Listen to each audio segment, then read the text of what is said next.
In this chapter, we take an in-depth look at how water plays a vital role in nearly every facet of sustainability, from how water is consumed and the numerous ways it is polluted. Water is at the core of sustainable development and is critical for socioeconomic development, healthy ecosystems, and for human survival itself. It is vital for reducing the global burden of disease and improving the health, welfare, and productivity of populations. It is central to the production and preservation of a host of benefits and services for people. Water is also at the heart of adaptation to climate change, serving as the crucial link between the climate system, human society, and the environment. Water is a finite and irreplaceable resource that is fundamental to human beings. It is renewable if well managed. Today, more than 1.7 billion people live in river basins where depletion through the use exceeds natural recharge, a trend that will see two-thirds of the population living in water-stressed countries by 2025. Water can pose a serious challenge to sustainable development, but managed efficiently and equitably, water can play a key enabling role in strengthening the resilience of social, economic, and environmental systems in the light of rapid and unpredictable changes. Water is a valuable natural resource found in different forms in our environment. As per Earth's geography, there is a lot of water all around us, but it is not fresh water and not suitable for human use. The available natural water is not pure forever. Excluding rainwater, all other water sources comprise salts and minerals deposits dissolved in it. These salts make the water impure, which is not fit for consumption. There are two primary sources of water: surface water and groundwater. The primary sources used for drinking, cooking, washing, farming, and other commercial uses are surface water, groundwater, and collected rainwater. These primary water sources depend on rainfall and snow, which form part of the hydrological cycle. Rivers, streams, lakes, and ponds are the main forms of surface water. The amount of available surface water depends mainly on rainfall. When rainfall is limited, surface water supply will vary considerably between wet and dry seasons and in between years. Surface waters, like reservoirs and dams, generates hydroelectric power and supplies water for agricultural, municipal, industrial uses, and other commercial purposes. Rainwater is also an essential water source, although on a relatively small scale. Collecting rain from roofs and other hard surfaces and storing it until it is needed can provide a valuable water source for many purposes. Hydrology is the science that encompasses the occurrence, distribution, movement, and properties of the waters of the earth and the relationship with the environment within each phase of the hydrologic cycle. The water cycle or hydrologic cycle is a continuous process by which water is purified by evaporation and transported from the Earth's surface, including the oceans, to the atmosphere and then back to the land and oceans. All of the physical, chemical, and biological processes involving water as it travels in its various paths in the atmosphere, over and beneath the Earth's surface, and flowing through its plants are of interest to those who study the hydrologic cycle. There are many pathways the water may take in its continuous cycle of falling as rainfall or snowfall and returning to the atmosphere. It may be captured for millions of years in polar ice caps. It may float to rivers and finally to the sea. It may soak into the soil to be evaporated directly from the soil surface as it dries or be transpired by growing plants. It may percolate through the soil to the groundwater reservoirs or aquifers to be stored, or it may flow to wells or springs or back to streams by seepage. The cycle for water may be short, but it may take millions of years. People tap the water cycle for their own uses. Water is diverted temporarily from one part of the cycle by pumping it from the ground or drawing it from a lake or river. It is used for a variety of activities such as households, businesses, and industries, for irrigation of farms and parklands, and for production of electric power. After use, water is returned to another part of the cycle, perhaps discharged downstream or allowed to soak into the ground. Used water normally is lower in quality even after treatment, which often poses a problem for downstream users. The vast majority of water on Earth's surface, over 96%, is salty water in the oceans. The freshwater resources, such as water falling from the skies and moving into streams, rivers, lakes, and groundwater, provide people with the water they need every day to live. Water sitting on the surface of the earth is easy to visualize, and a review of the water cycle might be that rainfall fills up rivers and lakes. But the unseen water below our feet is critically important to life also. How do you account for the flow of rivers after weeks without rain? In fact, how do you account for the water flowing down a driveway on a day when it didn't rain? The answer is that there is more to our water supply than just surface water. There's also plenty of water beneath our feet. Even though you may only notice water on the Earth's surface, there is much more fresh water stored in the ground than there is liquid form on the surface. In fact, some of the water you see flowing in rivers comes from seepage of groundwater into riverbeds. Water from precipitation continuously seeps into the ground to recharge aquifers, while at the same time, water in the ground continuously recharges rivers through seepage. The hydrologic cycle begins with the evaporation of water from the surface of the ocean. As moist air is lifted, it cools and water vapor condenses to form clouds. Moisture is transported around the globe until it returns to the surface as precipitation. Once the water reaches the ground, one of two processes may occur. First, some of the water may evaporate back into the atmosphere, or second, the water may penetrate the surface and become groundwater. Groundwater either seeps its way into the oceans, rivers, and streams, or is released back into the atmosphere through transpiration. The balance of water that remains on the Earth's surface is runoff, which empties into lakes, rivers, and streams and is carried back to the oceans where the cycle begins again. Lake effect snowfall is a good example of the hydrologic cycle at work. The cycle begins as cold winds blow across a large lake, a phenomenon that occurs frequently in late fall and winter months around the Great Lakes. Evaporation of warm surface water increases the amount of moisture in the colder, drier air flowing immediately above the lake's surface. With continued evaporation, water vapor in the cold air condenses to form ice crystal clouds, which are transported towards shore. By the time these clouds reach the shoreline, they are filled with snowflakes too large to remain suspended in the air, and consequently, they fall along the shoreline as precipitation. The intensity of lake effect snowfall can be enhanced by additional lifting due to the topographic features such as hills along the shoreline. Once the snow begins to melt, the water is either absorbed by the ground and becomes groundwater or goes back into the lake as runoff. Lake effect snow events can produce tremendous amounts of snow. The reason overpopulation is causing water scarcity problems is that while the world's population has increased at record rates over the last century, the amount of water available has remained steady, or in some cases has been completely depleted. The increasing demand for a finite resource is causing serious stress in many areas around the world.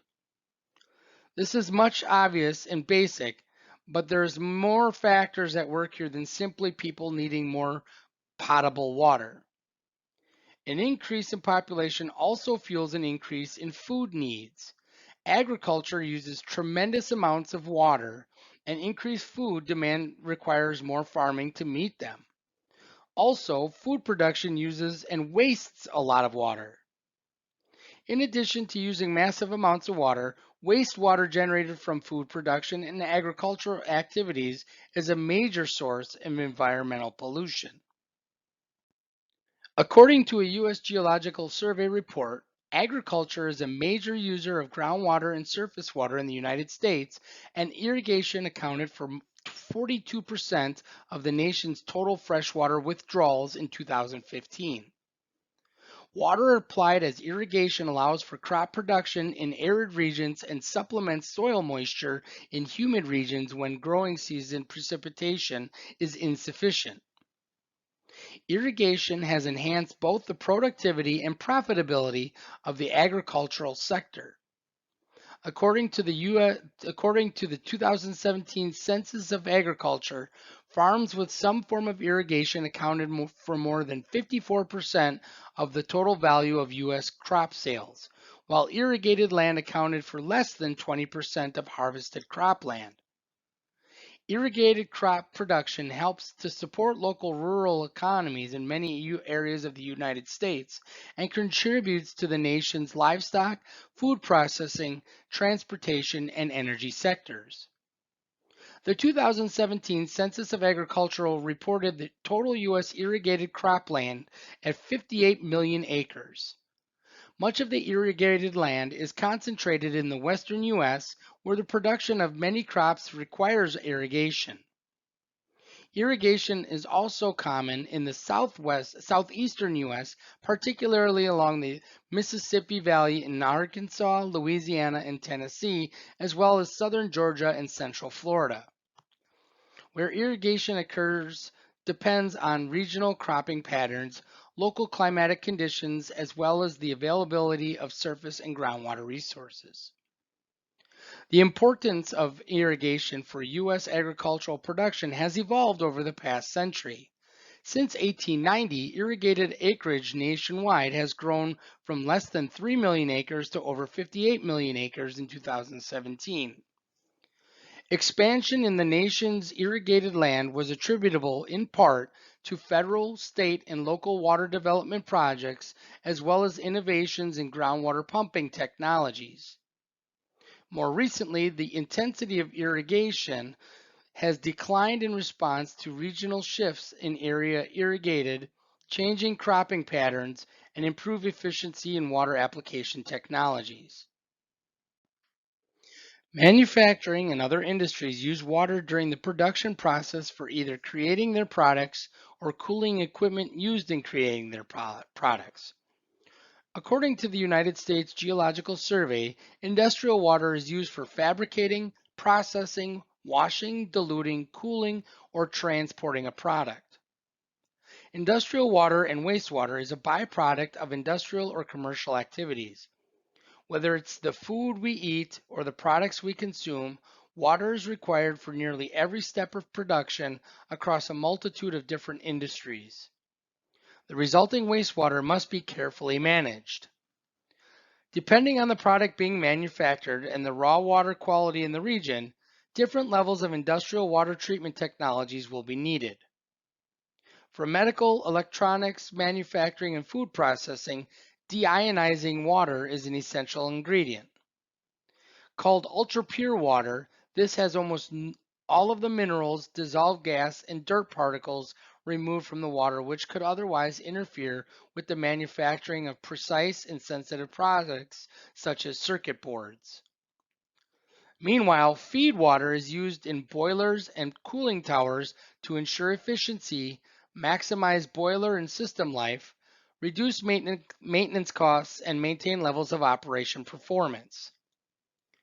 Industries that have a high usage of water and need for treatment include brewery and carbonated beverage water, dairy industries, sugar mills and refineries, textile manufacturing, pulp and paper mills, oil and gas, the automotive and aircraft industries, and many others. Louisiana tops the list of states that use the most fresh water per day for industrial use, mostly for its chemical and paper industries. Other top users of industrial water include Indiana and Texas. Industrial water use is declining in the United States, with the year 2000 showing the lowest level since reporting of industrial water use began in 1950. Worldwide, high-income countries use 59% of their water for industrial use, while low-income countries use only 8%. In this section, we will take a look at water pollution. Water pollution is any contamination of water with chemicals or other hazardous substances that are detrimental to human, animal, or plant health. Point sources release pollutants from discrete conveyances such as discharge pipe and are regulated by federal and state agencies. The main point source dischargers are factories and sewage treatment plants, which release treated wastewater. Water that is polluted may endanger wildlife, drinking water, aquatic life, and our recreation. Point source pollution includes a variety of pollutants, including nutrients, metals, biological material, bacteria, etc. Factories and sewage treatment plants are common sources of pollution through their discharged water. Some factories discharge their effluent directly to the local waterways, while others treat the water before it is discharged. Sewage treatment plants discharge waters that have been treated through their system. Non-point source pollution generally results from land runoff, precipitation, atmospheric deposition, drainage, seepage, or hydrologic modification. Non-point source pollution, unlike pollution from industrial and sewage treatment plants, comes from many diffuse sources. Non-point source pollution is caused by rainfall or snowmelt moving over and through the ground. As the runoff moves, it picks up and carries away natural and human-made pollutants, finally depositing them into lakes, rivers, wetlands, coastal waters, and groundwaters. Non-point source pollution can include the following: excess fertilizers, herbicides, and insecticides from agricultural lands and residential areas, oil, grease, and toxic chemicals from urban runoff and energy production, sediment from improperly managed construction sites, crop and forest lands, and eroding stream banks, salt from irrigation practices and acid drainage from abandoned mines, bacteria and nutrients from livestock, pet wastes, and faulty septic systems, and finally, atmospheric deposition and hydromodification. States report that non-point source pollution is the leading remaining cause of water quality problems. The effects of non-point source pollutants on specific waters vary and may not always fully be assessed. However, we know that these pollutants have harmful effects on drinking water supplies, recreation, fisheries, and wildlife. Pathogens are viruses, bacteria, fungi, and protozoans that cause diseases in humans, other animals, or plants. Pathogens may be found in marine waters, include those causing gastroenteritis, salmonella poisoning, and hepatitis A. Untreated or partially treated human sewage and wild and domestic animal waste are major pathogen sources. People may become infected through direct contact or ingestion of contaminated water or by eating raw or partially cooked bivalve shellfish harvested from contaminated waters. Pathogens can enter marine waters via stormwater runoff, wildlife and waterfowl, illegally discharged sanitary wastewater from boats, and on-site disposal systems for waste treatment. High levels of pathogens in local waterways may make shellfish unsafe to eat and may result in fishing closures of shellfish beds in some estuaries. High levels of pathogens can also make water unsafe for swimming, leading to beach closures. The closure of shellfish beds and beaches can result in economic losses for fishermen and businesses. Chemical pollution from industrial and agricultural processes are also a huge contributor to poor water quality in many areas. Not only is the agricultural sector the biggest consumer of global freshwater resources, with farming and livestock production using about 70% of Earth's surface water supplies, but it is also a serious water polluter. Around the world, agriculture is the leading cause of water degradation. In the United States, agriculture pollution is the top source of contamination in rivers and streams, the second biggest source in wetlands, and the third main source in lakes. It is also a major contributor of contamination to estuaries and groundwater. Every time it rains, fertilizers, pesticides, and animal waste from farms and livestock operations wash nutrients and pathogens, such as bacteria and viruses, into our waterways. Nutrient pollution caused by excess nitrogen and phosphorus in water or air is the number one threat to water quality worldwide and can cause algal blooms, a toxic soup of blue-green algae that can be harmful to people and wildlife. Metals and solvents from industrial work can pollute rivers and lakes. These are poisonous to many forms of aquatic life and may slow their development, make them infertile, or even result in death. Big spills may dominate headlines, but consumers account for the vast majority of oil pollution in our seas, including oil and gasoline that drips from millions of cars and trucks every day. Moreover, nearly half of the estimated 1 million tons of oil that makes its way into marine environments each year comes not from tanker spills, but from land-based sources such as factories, farms, and cities. At sea, tanker spills account for about 10% of the oil and waters around the world, while regular operations of the shipping industry, through both legal and illegal discharges, contribute about one-third. Oil is also naturally released from under the ocean floor through fractures known as seeps. Radioactive waste is any pollution that emits radiation beyond what is naturally released by the environment. It is generated by uranium mining, nuclear power plants, and the production and testing of military weapons, as well as by universities and hospitals that use radioactive materials for research and medicine. Radioactive waste can persist in the environment for thousands of years, making disposal a major challenge.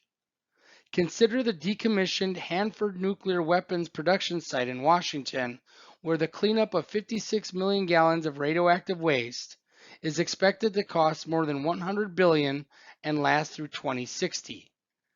Accidentally released or improperly disposed of contaminants threaten groundwater, surface water, and marine resources. When someone thinks of pollution, the idea of thermal pollution often doesn't come to mind. People will first consider things like carbon emissions, personal pollution and waste, and various other changing factors.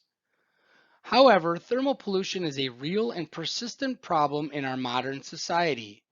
In layman's terms, thermal pollution is when an industry or other human-made organization takes water from a natural resources and cools or heats it before eventually ejecting it back into the natural resource, which changes the oxygen levels, disastrously affecting local ecosystems and communities.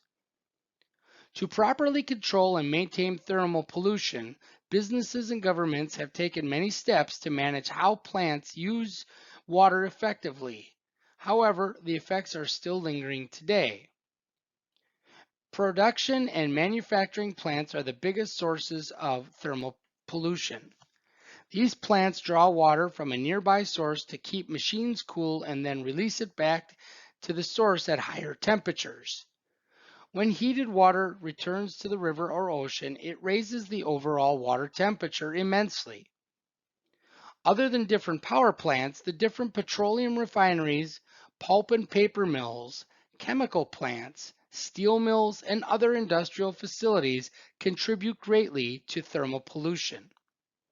These facilities also use water to cool different machinery, and the wastewater at elevated temperatures is again dumped on different bodies of water. Furthermore, desalination and nuclear plants also use a lot of water for machine cooling and dump a lot of radioactive waste into different bodies of water. The waste from these plants, which accumulates temperature easily, also causes changes in temperature in the bodies of water, leading to thermal pollution. When oxygen levels are altered in the water, it degrades the quality and longevity of underwater wildlife. This process can also wipe away streamside vegetation, which depends on constant oxygen and temperature levels. We usually don't think of water as a commodity, but it is actually big business, such as bottled water and the fight for water rights in different parts of the world, both of which we will discuss in this section. Drinking enough water each day is crucial for many reasons: to deliver nutrients to cells, regulate body temperature, keep organs functioning properly, ensure joints are lubricated, prevent infections, and aid digestion. Being well hydrated also improves sleep quality, cognition, and mood. Health experts and nutritionists agree that drinking water is the best option for hydration. That being said, today most consumers get their drinking water from the following three sources: bottled water, municipal water, and filtered water, either home and or restaurant filtration. Water has varying characteristics depending on the water source. Water can be collected from surface sources such as rivers, streams, lakes, and glaciers. Water can also come from underground such as wells, springs, and aquifers. Differences in the regulation of tap water and bottled water, though minimal, highlight the differences between drinking water delivered by public water system and drinking water delivered by the consumer in a sealed container. Public water systems, or tap water, provide quality water for human consumption and other uses such as washing clothes, bathing, and industrial and commercial uses through a pipe distribution system to a specific community.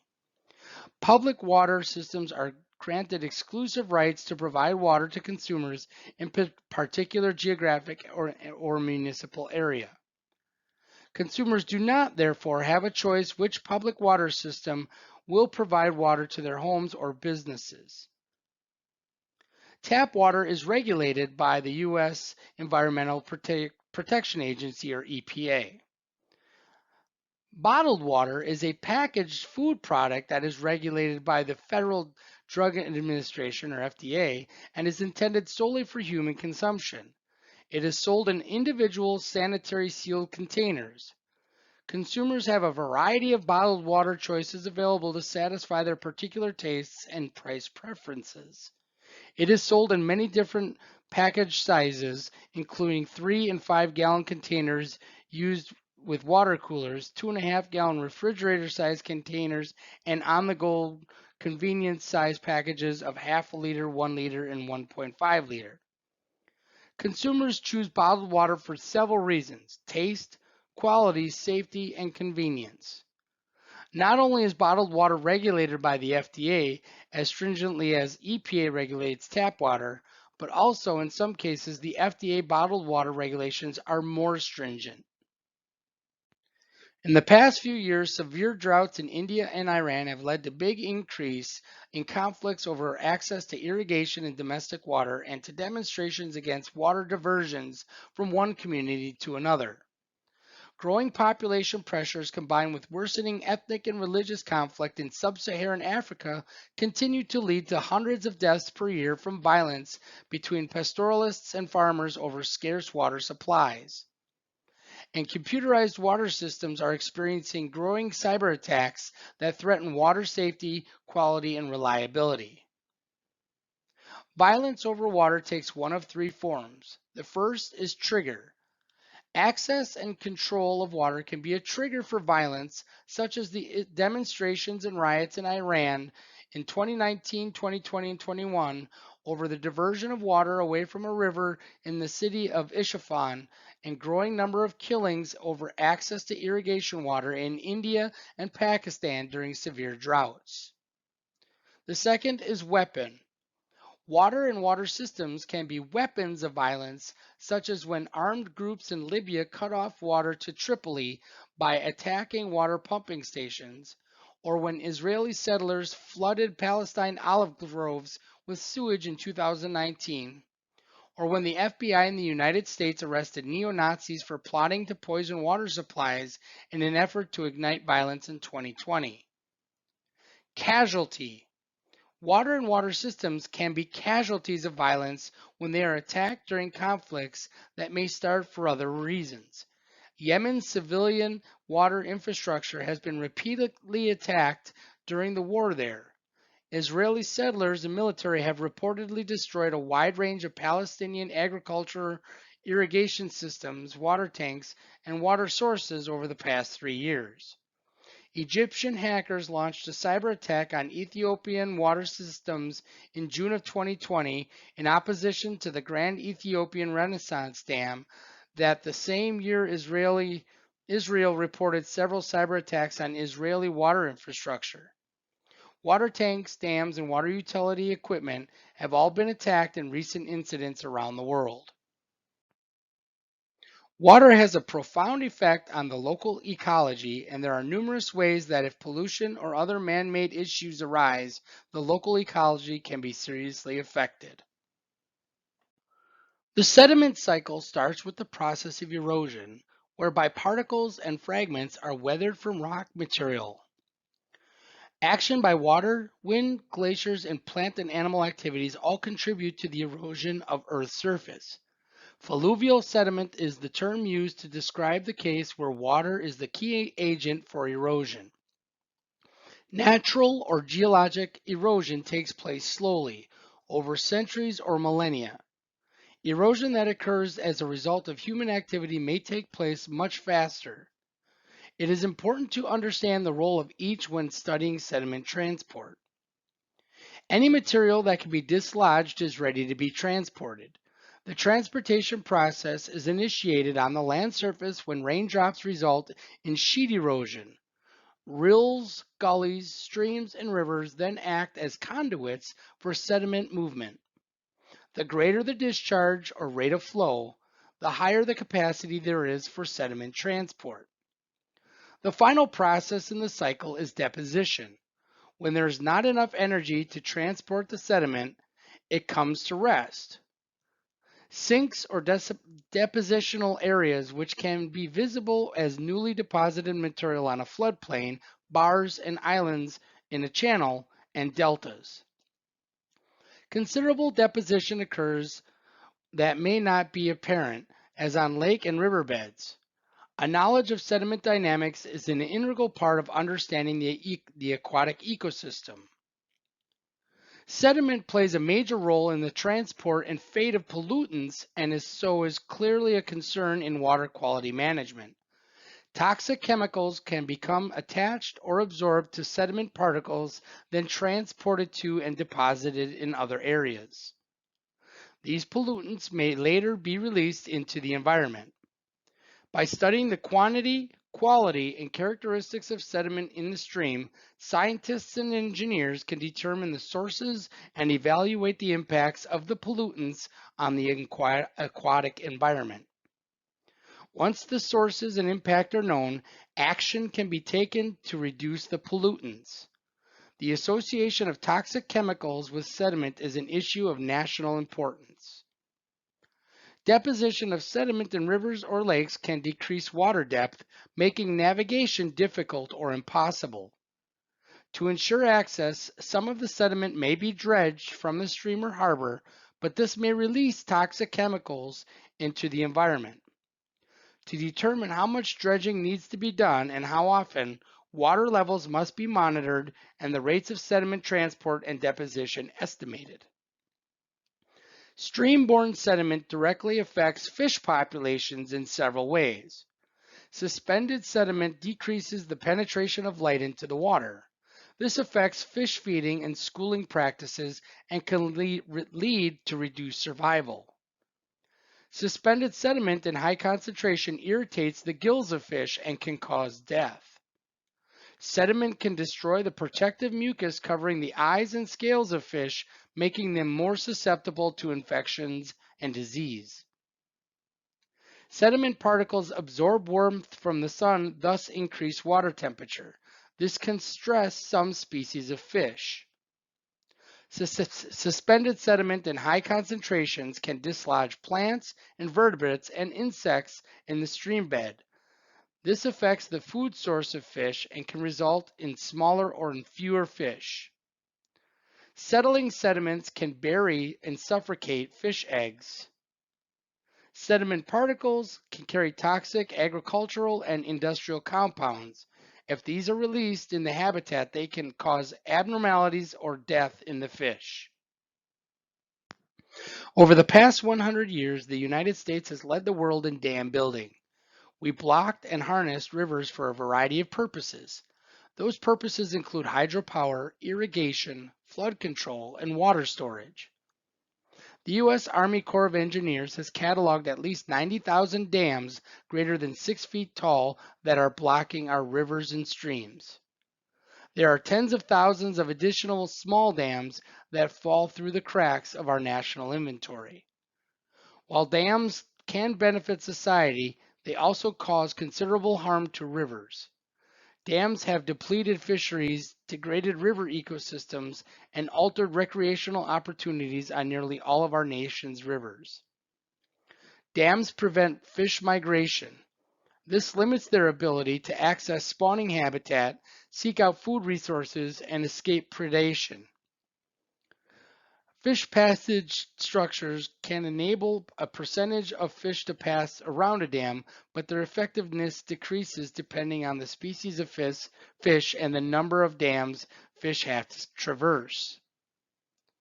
Aquatic organisms, including fish such as salmon and river herring, depend on steady flows to guide them. Stagnant reservoir pools disorientate migrating fish and can significantly increase the duration of their migration. Dams can also alter the timing of flows. Some hydropower dams, for example, withhold then release water to generate power for peak demand periods. These irregular releases destroy natural seasonal flow variations that trigger natural growth and reproduction cycles in many species. Dams can change the way rivers function. They can trap sediment, burying rock riverbeds where fish spawn. Gravel, logs, and other important food and habitat fixtures can also become trapped behind dams. This negatively affects the creation and maintenance of a more complex habitat downstream. Dams that divert water for power and other uses also remove water needed for healthy in-stream ecosystems. Peaking power operations can cause dramatic changes in reservoir water levels. This can leave stretches below dams completely dewatered. Slow moving or still reservoirs can heat up, resulting in abnormal temperature fluctuations that can affect sensitive species. This can lead to algal blooms and decreased oxygen levels. Other dams decrease temperatures by releasing cool, oxygen-deprived water from the reservoir bottom. Human activities cause wetland degradation and loss by changing water quality, quantity, and flow rates, increasing pollutant inputs, and changing species composition as a result of disturbance and the introduction of non-native species. Common human activities that cause degradation include the following: hydrologic alterations. A wetland's characteristics evolve when hydrologic conditions cause the water table to saturate or inundate the soil for a certain amount of time each year. Any change in hydrology can significantly alter the soil chemistry and plant and animal communities.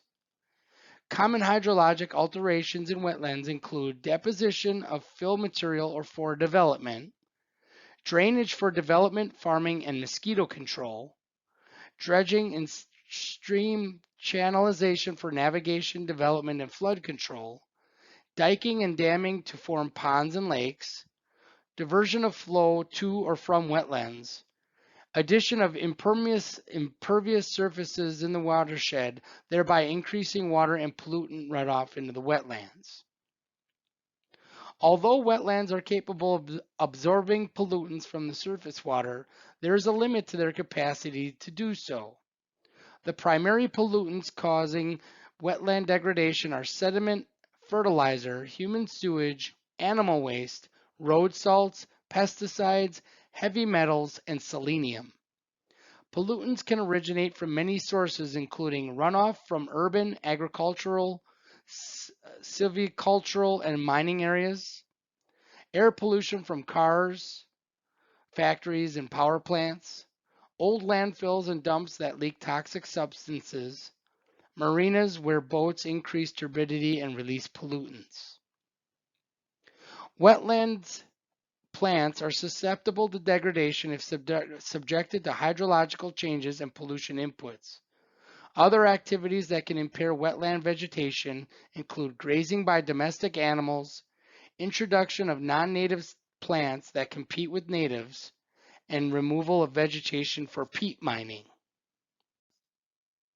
Healthy watersheds provide many ecosystem services, including but not limited to nutrient cycling, carbon storage, erosion sedimentation control, increased biodiversity, soil formation, wildlife movement corridors, water storage, water filtration, flood control, food, timber, and recreation, as well as reduced vulnerability to invasive species, the effects of climate change, and other natural disasters. These goods and services are essential to our social, environmental, and economic well-being. The wide array of critical ecosystem services provided by healthy watersheds is frequently undervalued when making land use decisions. Due to the complexity of natural systems and economic precedents, it is difficult to assign a dollar amount to a particular ecosystem service. However, there is a large body of research and evidence to support the fact that intact, healthy ecosystems avoid costly restoration and ecosystem service replacement and provide long-term economic opportunities and jobs. Some healthy watershed ecosystem services include improved water quality, natural landscapes and floodplains, filter pollutants from point and non-point sources, promote nutrient cycling, and help retain sediment. Carbon storage opportunities. Watersheds with intact natural land cover and soil resources are capable of sequestering carbon, thereby offsetting greenhouse gas emissions. Increased resilience in the face of climate change threats. Intact floodplains and riparian areas enable healthy watersheds to be better adapted to more extreme weather patterns and changes in precipitation associated with climate change. Reduced risk for invasive species colonization. Naturally functioning ecosystems are more resilient and can favor indigenous species, helping them outcompete invasive species. Governments can engage with businesses and establish mechanisms encouraging companies to be resource efficient and transparent in their water use. Creating legislation or voluntary agreements per sector to promote product transparency and disclosure on water footprint is one example of this. Governments can also engage with their citizens, raising their awareness of the water footprint of their consumption and ways to reduce it. Outside their borders, governments can focus on foreign aid on improving and sustainable management of water resources in locations where the external water footprint lies, work with trade partners to ensure sustainable production of goods that are imported and exported, and ultimately can work towards the promotion of international agreements on maximum sustainable water footprint limits and equitable sharing of the water footprint of consumption. Governments can secure long-term sustainability of freshwater resources by doing the following: setting maximum sustainable limits for water consumption and water pollution in river basins and aquifers to ensure the appropriate balance between water and people and nature. These limits can be defined through a geographic water footprint assessment, which provides information on water basins and aquifers, water availability, and pollution assimilation capacity. Establishing water footprint benchmarks for producers and sectors based on best available technologies and practices to drive improved resource efficiency. And finally, establishing equitable allocation or fair sharing of water footprints within river basins and amongst all people. In this section, we will look at some of the new and upcoming technologies to help improve sustainable water sources for the future. Desalinization is the process by which the dissolved mineral salts in water are removed. Currently, this process, applied to seawater, is one of the most used to obtain fresh water for human consumption or agricultural purposes. Globally, there are approximately 16,000 desalination plants in operation spread throughout 177 countries, and altogether they generate around 95 million cubic meters of fresh water a day. Saudi Arabia is the leading desalination country by volume, followed by the United Arab Emirates, both of which are desert countries and highly dependent on this process. An atmospheric water generator is a device that extracts water from humid ambient air, producing potable water. Water vapor in the air can be extracted by either condensation, which is cooling the air below its dew point, exposing the air to desiccants such as activated charcoal, using membranes that only pass water vapor, collecting fog, or pressurizing the air. Atmospheric water generators are useful where potable water is difficult to obtain because water is always present in ambient air. Rainwater harvesting is collecting the runoff from a structure or other impervious surface in order to store it for later use. Traditionally, this involves harvesting the rain from a roof. The rain will collect in gutters that channel the water into downspouts and then into some sort of storage vessel. Rainwater collection systems can be as simple as collecting rain in a rain barrel or as elaborate as harvesting rainwater into large cisterns to supply your entire household demand. Gray water is gently used water from your bathroom sinks, showers, tubs, and washing machines. It is not water that has come into contact with feces either from the toilet or from washing diapers. Gray water may contain traces of dirt, food, grease, hair, and certain household cleaning products. While gray water may look dirty, it is safe and even beneficial source of irrigation water in the yard. Keep in mind that if gray water is released into rivers, lakes, and estuaries, its nutrients become pollutants, but to plants, they are a valuable fertilizer.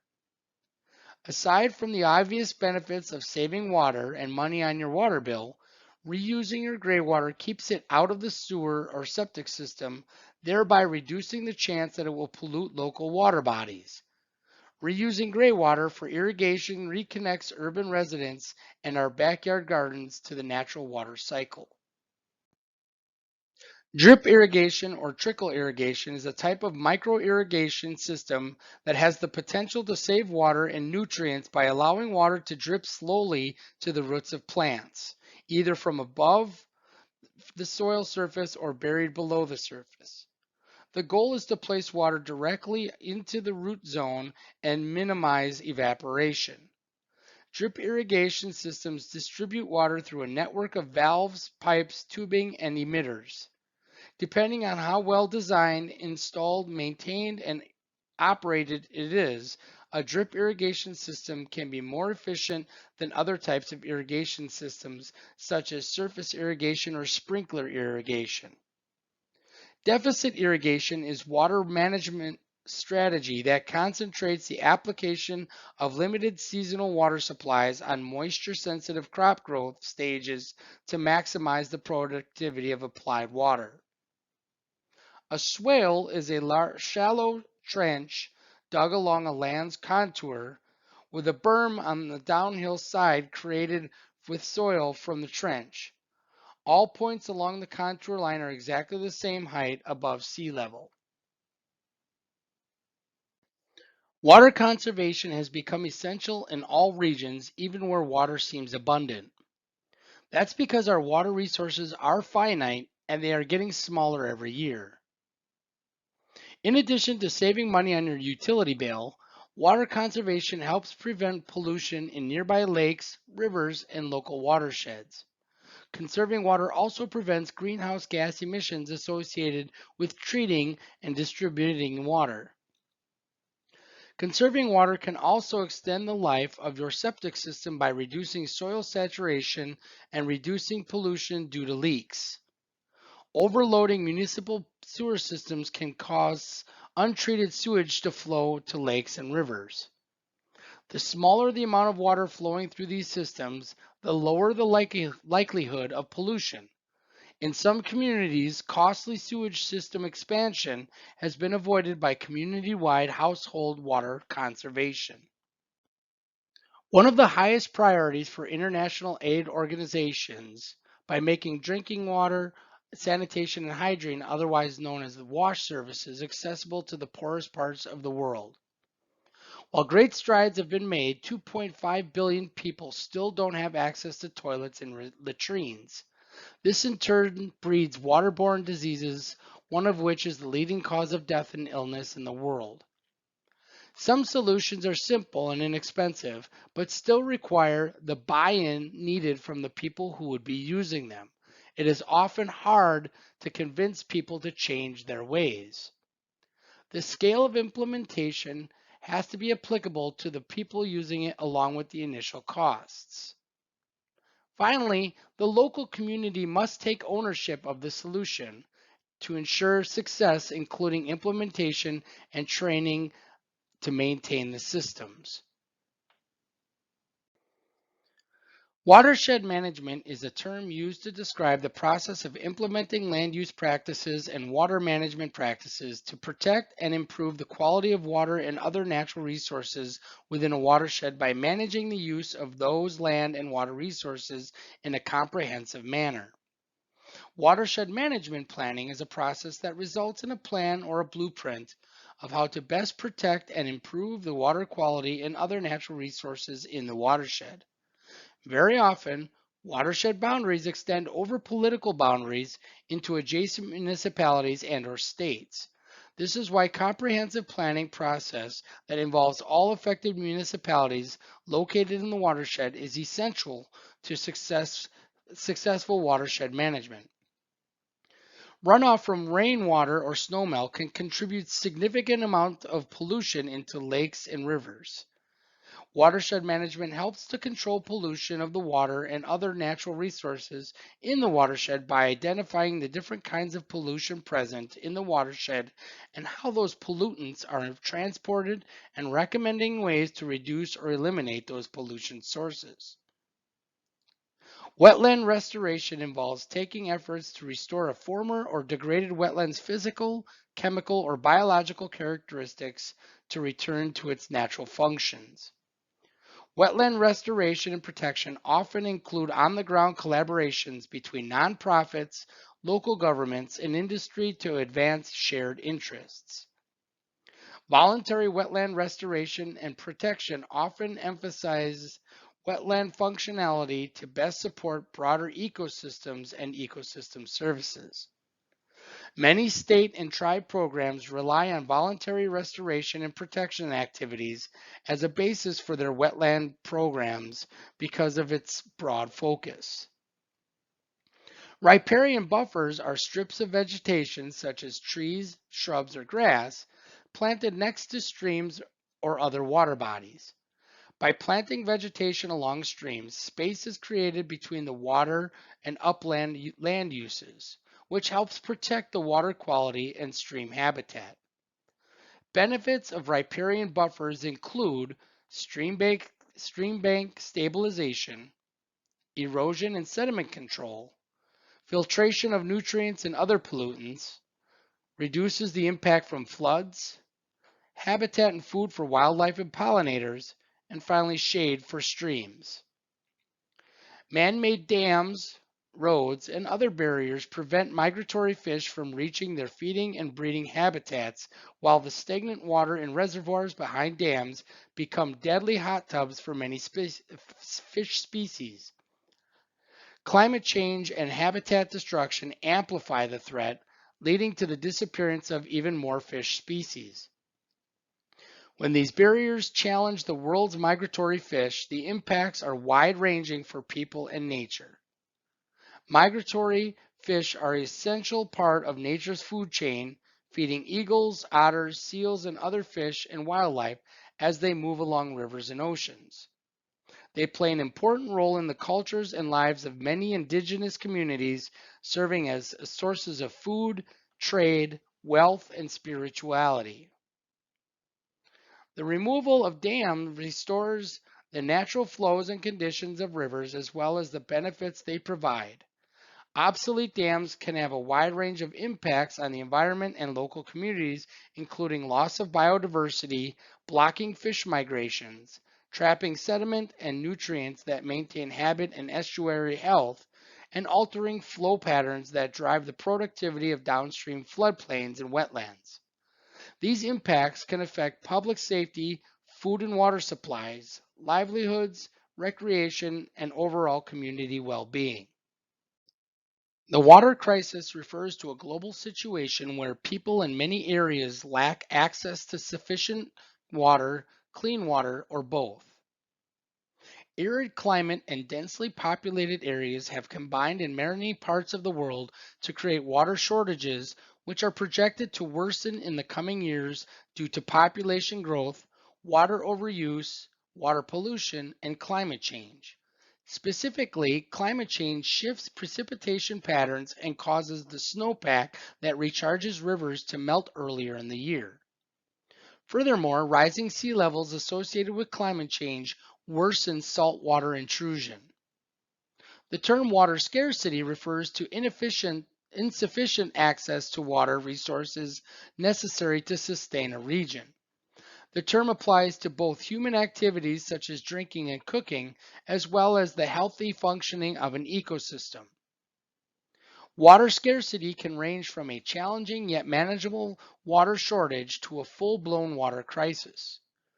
Poorer nations typically have a higher percentage of water scarcity. Bringing appropriate water, sanitation, and hygiene services to scale in schools and at healthcare facilities requires commitment and coordination across sectors, as well as planning and action by local governments, WASH authorities, and community champions.